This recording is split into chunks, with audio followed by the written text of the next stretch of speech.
नमस्कार, मैं ऋषि सोनी। आप देख रहे हैं हमारे यूट्यूब चैनल दैनिक समाचार छत्तीसगढ़। छत्तीसगढ़ से जुड़ी हुई 10 सबसे महत्वपूर्ण एवं बड़ी खबरें सिर्फ इसी चैनल पर। अगर आप हमारे यूट्यूब चैनल पर नए हैं तो चैनल को सब्सक्राइब कीजिए तथा बेल आइकन के बटन को प्रेस कीजिए ताकि सबसे पहले वीडियो का नोटिफिकेशन आप तक पहुंच सके।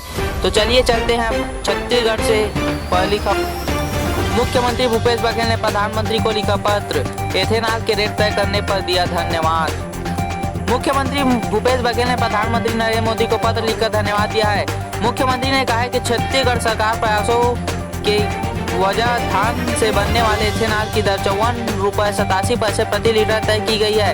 उन्होंने पीएम से छत्तीसगढ़ के किसानों से खरीदे गए एक्स्ट्रा धान को सीधे एथेनॉल प्लांट को जैव ईंधन उत्पादन की अनुमति प्रदान करने की मांग भी की है, जिससे राज्य में लगने वाले एथेनॉल प्लांट को किसानों द्वारा सीधे धान का विक्रय किया जा सके।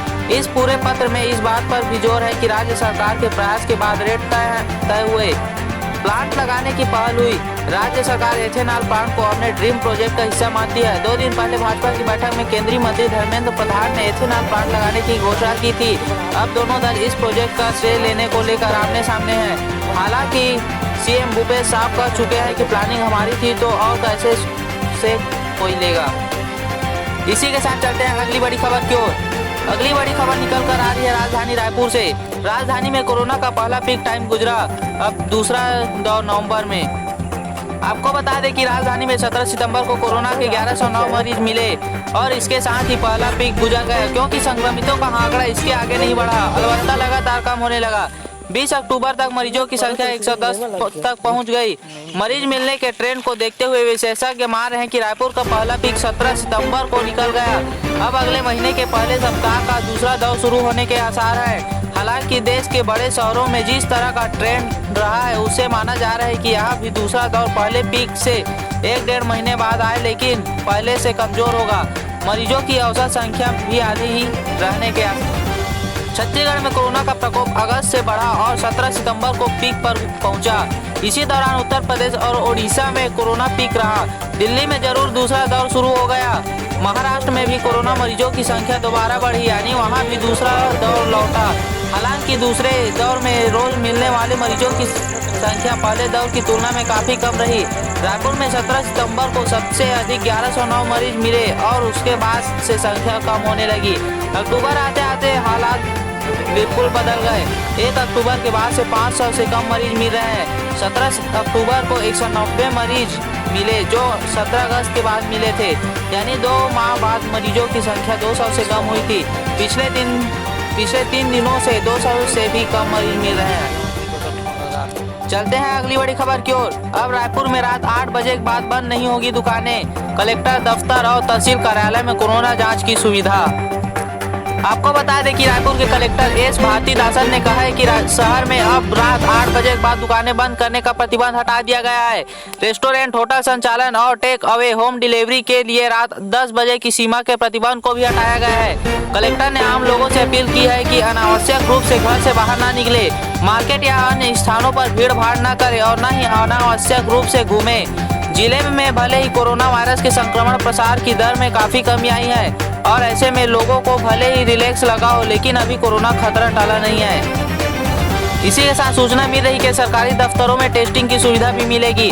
यह बातें कलेक्टर ने मंगलवार को आयोजित बैठक में कही। उन्होंने बताया कि लोगों को कोविड एप्रोप्रिएट बिहेवियर का पालन करना होगा।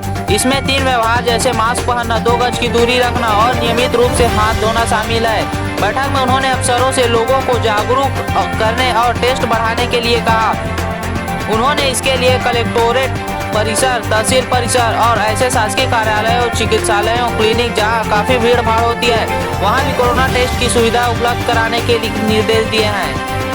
बैठक में मुख्य चिकित्सा अधिकारी डॉक्टर मीरा बघेल ने बताया कि रायपुर जिले के वर्तमान में करीब 2500 कोरोना टेस्ट प्रतिदिन हो रहे हैं। इसमें से करीब 600 test RT-PCR, 1600 test rapid antigen और करीब 300 से ट्रू नॉट के माध्यम से हो रहे हैं। कलेक्टर ने इस दौरान जिले में मास्क पहनने के लिए अभियान चलाने का निर्देश दिए। इसी के साथ चलते हैं अगली बड़ी खबर की ओर, लेकिन उससे पहले हमारा आपसे अनुरोध है, अगर आप हमारे यूट्यूब चैनल पर नए हैं तो चैनल को सब्सक्राइब कीजिए तथा बेल आइकन के बटन को प्रेस कीजिए ताकि वीडियो का पहला नोटिफिकेशन सबसे पहले आप तक पहुंच सके। तो चलिए चलते हैं अगली बड़ी खबर निकल कर आ रही है बिलासपुर से। सरकारी रिकॉर्ड में मृत करार दिए लोग पहुंचे कलेक्टर के पास, कहा हम अभी जिंदा है साहब। आपको बता दें कि मुंगेली कलेक्टोरेट में उस वक्त हंगामा मच गया जब अचानक यहां कुछ भूत पहुंच गए। काफी पहले मर चुके यहाँ भूत कलेक्टर से गुहार लगाने लगे हैं कि कलेक्टर साहब ऐसा कुछ करिए कि हम लोग फिर से जिंदा हो जाए। हैरान करने वाली बात यह है कि ये सभी हितग्राही जिंदा है। शासन की योजनाओं का लाभ लेने सरकारी दस्तावेजों में इनको मृत बता दिया गया है। शासन का अधिकार अंतिम पायदान तक पहुंचाने के मकसद से जिस पंचायती राज की शुरुआत की गई थी उसकी हरकत यहाँ कथित भूत खोल रहे हैं। यह मामला लोरमी विकास खंड के चचांडी ग्राम पंचायत का है। शासन के जन हितकारी योजनाओं का लाभ किसे मिलेगा और किसे नहीं, इसका फैसला गांव के जनप्रतिनिधि करते हैं, जिनकी साजिश लालच और आपसी विद्वेष नतीजों को मन चाहे ढंग से आकार देती है। यह मामला भी उसी से जुड़ा हुआ है। गांव के साथ हितग्राहियों ने अपना आवेदन सरपंच को प्रधानमंत्री आवास योजना के लिए दिया। सरपंच ने साजिश करते हुए इन सभी हितग्राहियों को सरकारी दस्तावेज में मृत घोषित करते हुए इनका नाम ही पंचायत सूची से गायब कर दिया। सरपंच के इस कारनामे से यह सभी बड़ी आसानी से शासन के योजनाओं से अपने आप बाहर हो गए। जब इन्हें बताया गया कि यह तो काफी पहले ही मर चुके हैं तो इनके पैरों तले जमीन खिसक गई। अब इन्हें हर जगह जाकर अपने जीवित होने का प्रमाण देना पड़ रहा है। गांव में यह चलते फिरते भूत जैसे हैं जो सरकारी दस्तावेजों में तो मृत है लेकिन असल में यह दिखाई भी पड़ते हैं। लाचार होकर सरपंच के करतूत उजागर करने यह सभी बुधवार को कलेक्टोरेट पहुंचे। यहाँ उन्होंने स्वयं के जीवित होने की गुहार लगाते हुए कलेक्टर से मांग की कि सरकारी दस्तावेजों में उन्हें वापस जीवित कर दे ताकि शासन की योजनाओं का लाभ मिल सके। इसी के साथ चलते हैं अगली बड़ी खबर की ओर। होम आइसोलेट संक्रमितों से ज्यादा फीस लेने पर होगी कार्रवाई।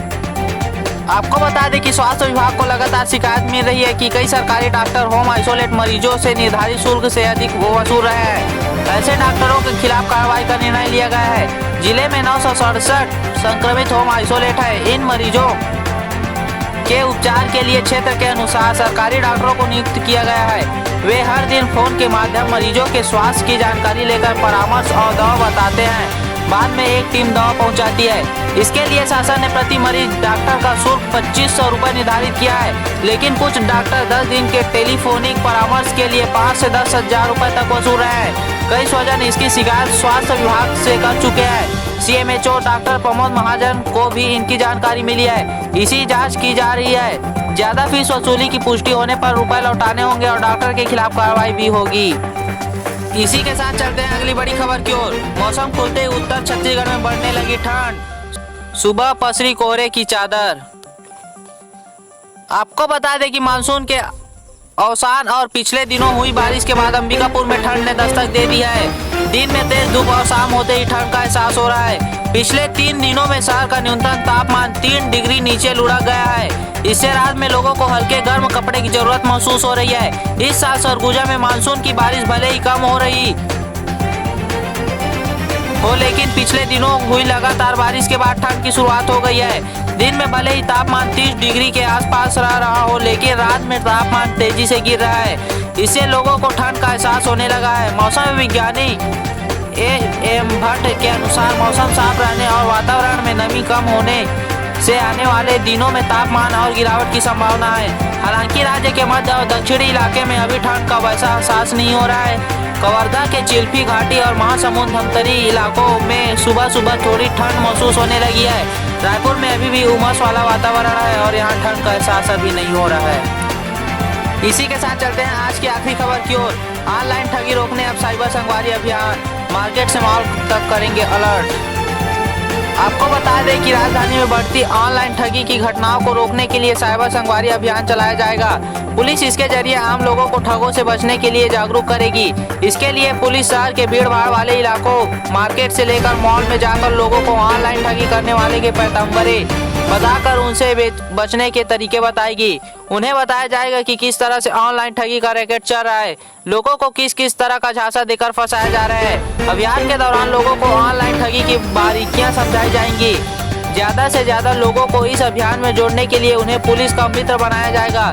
SSP अजय यादव ने बताया कि क्राइम का नया ट्रेंड चल रहा है। अपराधी अब सीधे लूटपाट से ज्यादा लोगों को बातों में उलझाकर और हाईटेक तकनीक के माध्यम से लोगों के पैसे चोरी कर रहे हैं। ऑनलाइन सुविधाएं लोगों का काम आसान करने के लिए है, लेकिन ऑनलाइन ठगों ने इसकी सुविधा को ही अपना हथियार बना लिया है। अधिकांश के पास मोबाइल है, मोबाइल का लिंक बैंक खाते से है, लोग सोशल मीडिया से भी जुड़े हुए हैं। ऑनलाइन ठगी करने वाले जालसाज इन्हीं साधनों का उपयोग कर लोगों के खाते से सेंध लगा रहे हैं। हाईटेक तकनीक की मदद से वे बिना किसी मशक्कत के लोगों से पैसे उड़ा रहे हैं। ऑनलाइन ठगी से लोगों को बचाने के लिए रायपुर पुलिस साइबर संगवारी अभियान शुरू करेगी।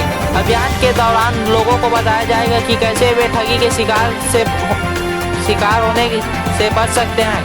यह अभियान किसी चार दीवारी या मैदान में नहीं होगा, मार्केट से लेकर मॉल समेत ऐसे सार्वजनिक स्थान पर किया जाएगा जहां लोगों की उपस्थिति ज़्यादा होगी।